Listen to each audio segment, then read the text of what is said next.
Hey everyone, I was reading in the book Jenner and Vaccination, Strange Time in Medical History, and I was on chapter 9, and I have like 4 more chapters to go. But chapter 9 was about the endorsement of vaccination in Germany, in Germans. And what I was realizing was that, the same thing that we realized today is that there were no control groups with their vaccine experiments. I find it interesting because all the pro-vaxxers, they like to slander people and say, well, you are stupid because you don't believe in science. You don't believe in science, right? What is the first rule in science? Double blind. Control groups. How do you prove if something is doing something or not if you don't have a control group? And then they argue, well, how could there be a control group? How could we not give children this life-saving product? That's how it was from the beginning. They never even started out with any control groups from the foundation of it. How did they know it was going to be life-saving? So vaccination is not based in science. It is based in assumption. They purely assumed that vaccination, the cowpox, was going to protect from smallpox. They believed what Jenner said. And they kept on going with it. So there were no control groups. They did these experiments on children, mind you. On children. They didn't know if this was going to cause disease in kids. They didn't know what it was going to do. They assumed. And they experimented on kids. And there were no control groups. Now some might say, well, the control group would be, okay, so what they did was they inoculated a kid with cowpox pus.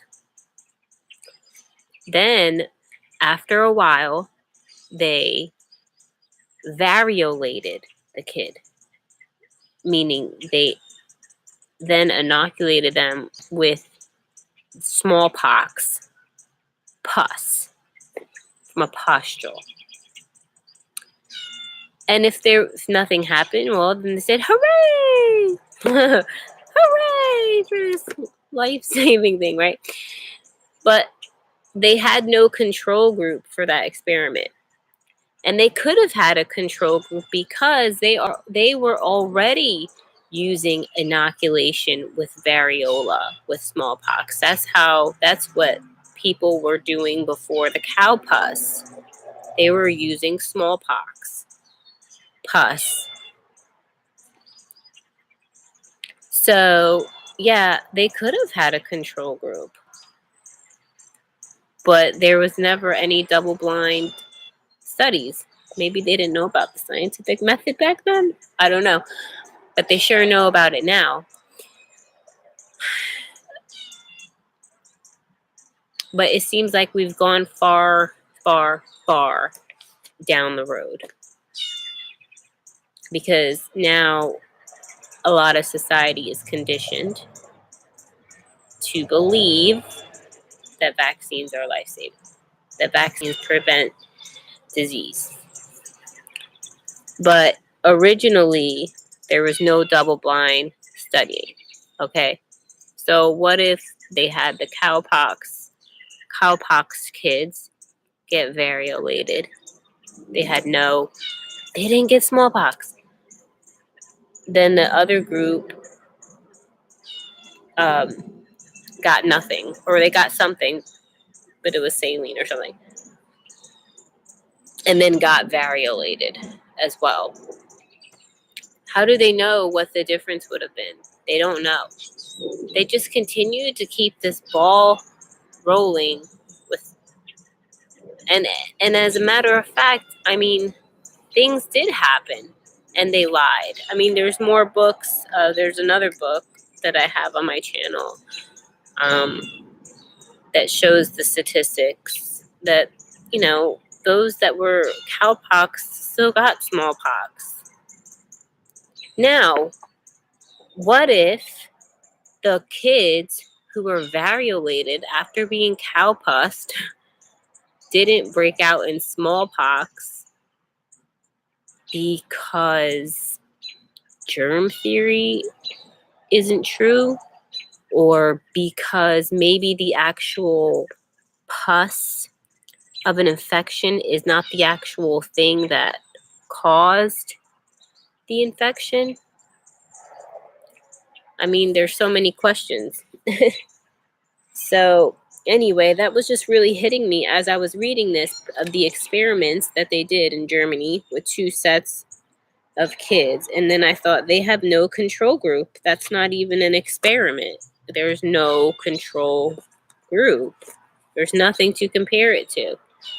That's why everybody today is shouting, let's come on, compare the vaccinated to the unvaccinated. They don't want to do that. They will find more chronic disease. They will find chronic disease in those that are vaccinated. They'll find disease in the vaccinated. Oh boy. Anyway, chapter 10 is going to be about the reception of cowpox in France. It's kind of discouraging to see how all these countries just took it like it was the gospel truth, and if it and if their experiment looked like it didn't work, they would just say, well, that just was spurious. It wasn't the real cow pus that you were vaccinating with. So it's lots of guesswork and lots of assumption, really, is all it is.